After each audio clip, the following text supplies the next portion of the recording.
Good evening friends. आज मैं आप लोगों को वोकैब्स के बारे में बताऊंगा। जो ये वोकैब्स आप लोगों के कॉम्पिटिटिव एग्जाम में बहुत ज़्यादा आते हैं, जैसे कि बैंक्स, रेलवे और एसएससी के एग्जाम्स में। और इन वोकैब्स का यूज आप लोग डेली बेसिस में करते ही होंगे, और आप लोग अगर न्यूज़पेपर पढ़ते होंगे तो इन वोकैब्स का बहुत ज़्यादा यूज होता है। तो आइए हम लोग वोकैब्स के बारे में जानते हैं। तो हमारे पास पहला वर्ड लिख रखा है एबॉलिश।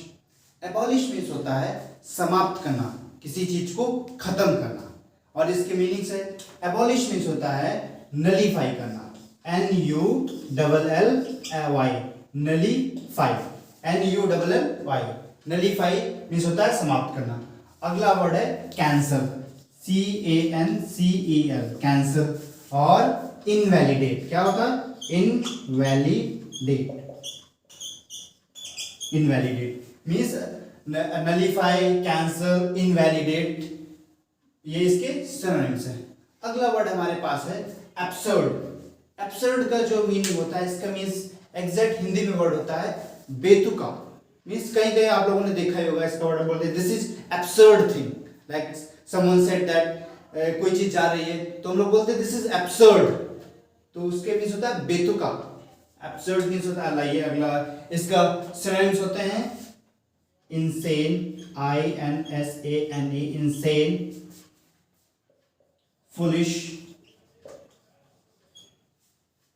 ये हमारे सिनोनिम्स हैं, insane, foolish, ठीक है। और थर्ड वर्ड हमारे पास आते हैं accomplish। accomplish मीन्स होता है किसी चीज को अचीव करना, किसी चीज को प्राप्त करना, अर्जित करना। और इसके सिनोनिम्स होंगे, accomplish मीन्स होता है attain, ATTAIN, attain, achieve, ACHEIVE, achieve, achieve means होता है प्राप्त करना, attain करना, किसी चीज को अर्जित करना, वो होता है accomplish।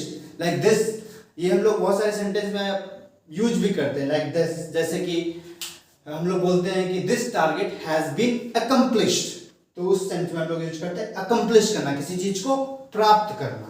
और अगला वर्ड हमारे पास है abandon। और अबैंडन मीन्स आप लोगों को बताऊंगा, अबैंडन मीन्स होता है किसी चीज को छोड़ देना, किसी चीज को पूरी तरह से गिव अप कर देना। और इसके साथ ही साथ आप लोगों ने अबैंडन के बारे में सुना होगा कि जैसे कोई छोड़ी हुई इमारत होती है, कहीं पर कुछ होता है, कोई छोटी इमारत होती है, तो वहां पर बोलते हैं कि this is a abandon place, या एक छोड़ी हुई इमारत है, जिसे बोलते हैं रूल्स, खंडहर, तो वो होता है अबैंडन प्लेस। तो इसके सिनोनिम्स होंगे, अबैंडन मीन्स होता है गिव अप, गिव अप करना, forsake, ये हमारे इसके सिनोनिम्स है, गिव अप करना और forsake करना मीन्स किसी चीज को छोड़ देना, त्याग देना। और हमारे पास पांचवा वर्ड है ऑथेंटिक। और ऑथेंटिक तो आपको पता ही होगा, इसका वर्ड ऑथेंटिक मीन्स होता है किसी चीज का ओरिजिनल होना, रियल होना। तो इसके आइए सिनोनिम्स ज्ञात करते हैं। जेन्युइन सबसे अच्छा वर्ड है जेन्युइन, JUNUINE, जेन्युइन। और अगला वर्ड है इसका मीन्स ओरिजिनल, ORIGINAL। इसका हम लोग बहुत जगह पे यूज करते हैं, अपनी डेली लाइफ में इस वर्ड्स को हम लोग यूज करते हैं। जैसे बोलते हैं this is a authentic taste of West Bengal, means ये ऑथेंटिक टेस्ट है वेस्ट बंगाल का। तो इसका यूज होता है ऑथेंटिक मीन्स जेन्युइन, ओरिजिनल, किसी चीज का होना, उसे बोलते हैं ऑथेंटिक या ऑथेंटिसिटी। तो आप लोगों को ये वर्ड पता ही चलेंगे। आइए एक बार रिवीजन करते हैं। अबॉलिश मीन्स होता है किसी चीज का खत्म करना, किसी चीज को नलीफाई कर देना, मीन्स नलीफाई करना, कैंसल करना, इनवैलिडेट करना, उसको खत्म कर देना। एनिलिएट वर्ड होता है, एनिलिएट।